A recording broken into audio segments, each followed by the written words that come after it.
Good day and welcome back to the channel. Today I want to talk about tires and foams, and we got a pretty cool setup I want to show you guys that's new to us. And you know, I kind of want to make just a entry-level video about mounting tires and foams, and the reason is because this question keeps coming up. So let's look into it. Alright, so today we're going to be looking at these Crazy Crawler foams, and we're mounting them onto the set of BFG mud terrains. These are a class 1 tire. Really like these a lot. I love the tread pattern. I love this rim. You can see I put a few of these together already here. This is an SSD wheel here. I'll give you all the part numbers. This is the rims. Just a fantastic wheel. So now, why are these great? Not just are they all machined aluminum, but the inside ring is actually recessed. The bolt pattern is recessed way down inside the rim. Way down inside. So it gives you a lot of clearance right here where you need it for knuckles, for brass knuckles for instance, or for portals. These give you lots of clearance for that. SSD also has rotors that you can add in here, adjustable hub lengths, steel hubs, brass hubs. There's all kinds of options to go inside these. I do like the SSD wheels for that reason. And this is a cool kind of a Toyota-ish, kind of just modern off-road kind of wheel. So that will go on our next project. We'll talk about that later. And now, foams. Crazy Crawler is not new. But these guys have really sort of whammed themselves into the market in the West here recently. One of the things I want to make mention of when it comes to Crazy Crawler is the foam selection is just ridiculous. Like, take a look at these two for instance. So just on these two different foams, I've got a 7mm difference and a 2mm difference. That's not much. But why is that important? Because when you're trying to find a foam to go into a tire, you really want to get the exact dimension that you want for the side squish. Like on this case, I'm looking for exactly the amount of squish on the tread to fit the build. And I'm also looking for a foam width that's going to be exact to match my build. Very few places can you do that. I mean, CI has foams, Proline has foams. There's lots of foams out there, but nobody's got foam varieties like Crazy Crawler. Nobody.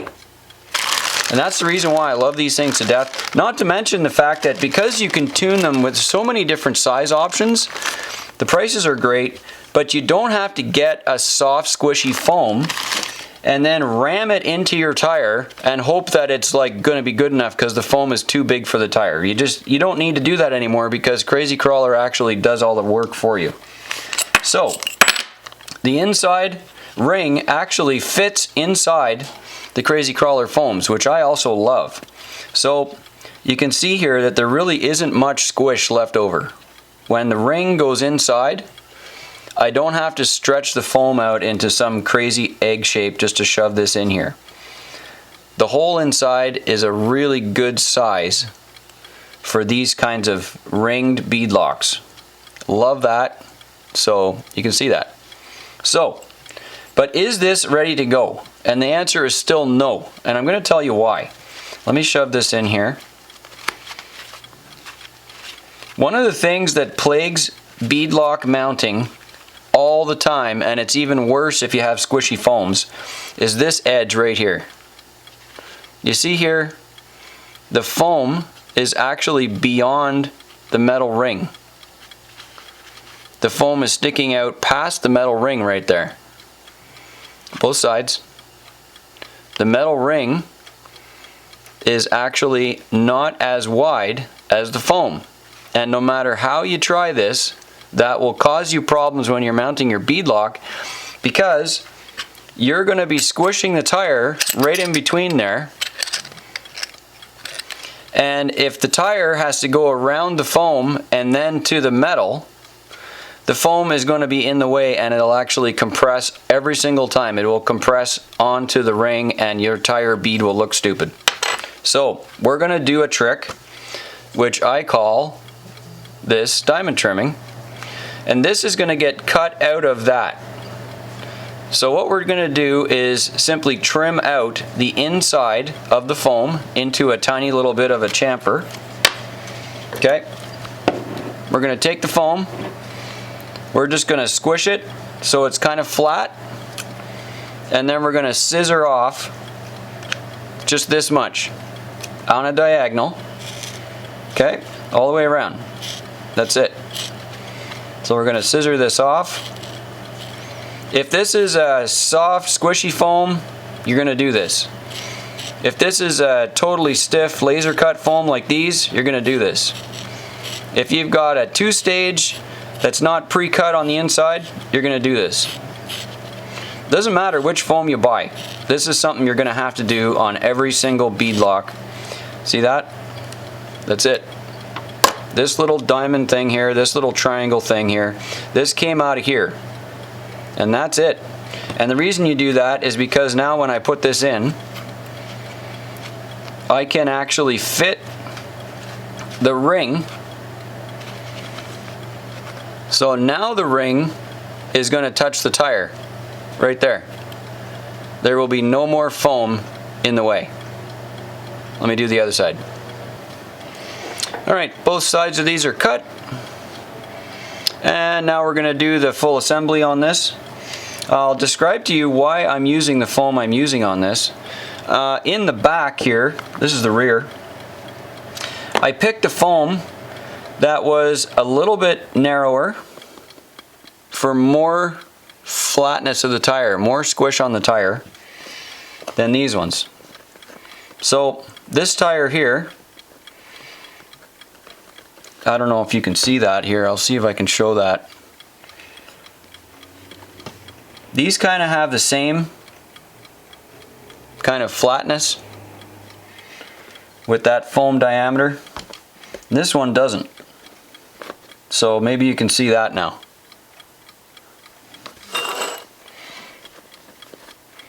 One of these is more squishy than the other. This one's more squishy down than the other one. And that's because of the foam diameter. So what I did is on the rear, I picked a smaller diameter tire foam in the back than in the front, because I wanted the back to have more tire patch, so it's got a little bit smaller foam than in the front. This is the one that goes in the front. We're going to put that one in now. So the way I like to do that is to put this on first before it goes on in the tire. So we've got the ring nicely situated inside the center, and I can verify it's in the center there. I can also verify all the way around that there's no foam that's going to get in the way when I mount the actual beadlock. And then we're going to turn the tire inside out like this, and we're going to stick the tire onto the beadlock like that. And then I'm going to grab a hold of it from inside, like this, through the beadlock ring. And then I'm just going to pull the tire over top of the ring. Look at that. Done. That's it. So that works out really well. You can go around it there and give it a bit of a squish, just to make sure that it's seating in the circle where it's supposed to be. That looks amazing. I love that. I love the fact that we can get foams that are exactly the right size now. This is so incredible. By the way, check the link in the video description for Crazy Crawler's complete selection of foams, where you can buy them. And I also want to add into the video description a whole bunch of really cool stuff that Michael actually gave me to write up about the foams. So you can take a look at that there. The back beadlock ring is going to just sit in there like this. And I want you to push it down onto the ring inside. Not hard, but just push it down. And then go around the outside of the bead with your finger and just kind of pull the bead back a tiny bit away from the ring. And we're going to do the same thing. Stick it in there like that. Push it down a bit. And you'll see the screw holes don't really line up in there. So you're going to, from looking at the back, you're going to turn the rim, the face of the rim, so the screw holes line up. See? Lines up good. And then you're going to go around the front and make sure that the front bead lock is actually not stuck. Looks good. Looks good. And now we're going to put some screws in there. So I love doing this with some kind of a little power tool for some reason, and the reason is because when you're pushing down on the rim here to seat this together, you don't want to have to be hand cranking your hand wrench the entire time. So I like to do that with these little power tools, and I'm going to push it down just enough and get, like, say 3 threads turned on it, and that's it. That's it. There's only like 2 or 3 turns on there. And I'm going to skip a hole and do the next one. And then I'm going to skip a hole and do the next one. Same way. So now we've actually got 3 screws in it, but it's not tight. I'm going to go and check all the way around. Make sure the bead is not squished anywhere. This is where you would have problems if your foam was in the way. You would have serious problems here because this would be bulging and then it would have a problem seating. So there we go, that looks pretty good. And now what I'm going to do is add the other 3 screws that haven't been put in yet. And I'm going to turn those down just a tiny bit more than the ones that were already there. And the last one. Alright, so check it again. Make sure it's looking good. And then we'll go around almost to the bottom, but not quite. Skip every second one. Go around again. And then back again.